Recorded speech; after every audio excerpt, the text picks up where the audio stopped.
If you love games like Stacklands or those card clicking resource management style games, then this next game that I've been checking out this week is well worth a look.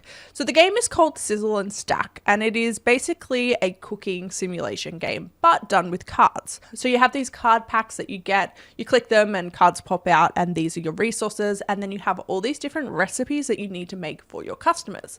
So you do have tool cards, so things like a knife or a frying pan or a pot or a pasta maker, and you basically need to stack the right ingredients on top of the right tool to be able to create the meals for your customers. Now, it starts off pretty simple in this one. You start with kind of breakfast foods, and as you progress, things get more and more complicated, and you'll find that you need to have a lot of steps before you can create something. In terms of the actual gameplay, I really enjoyed it. It has this weird addictive quality that keeps me coming back for just another run. It is run based, it's not roguelite, so things reset completely at the start of each run. But you do have upgrades that you can purchase after each day that help make things easier. I will say that the game has a couple of bugs in there. Things like sometimes you'd go to grab a card and you might not click it properly, and then it moves the entire screen, so you move off the screen completely. There's no like reset key that I could find that would make that kind of reset you to the center of the board.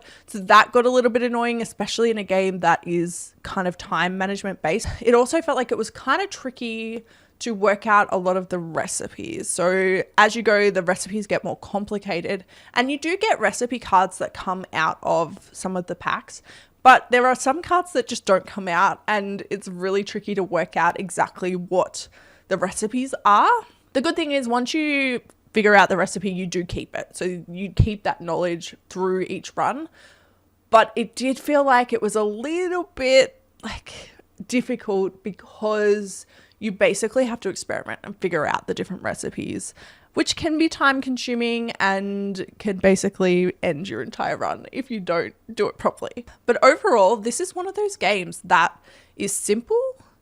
It's not anything super like intricate or super like fancy graphics or super fancy soundtrack or anything like that. It's kind of like basic, not in a bad way, but just more of a basic style game. But it really hooked me, and it really kept me wanting to play more. Even now I'm thinking about it, I'm like, oh, I could just do another run. That would be cool. But it is one I would highly recommend checking out.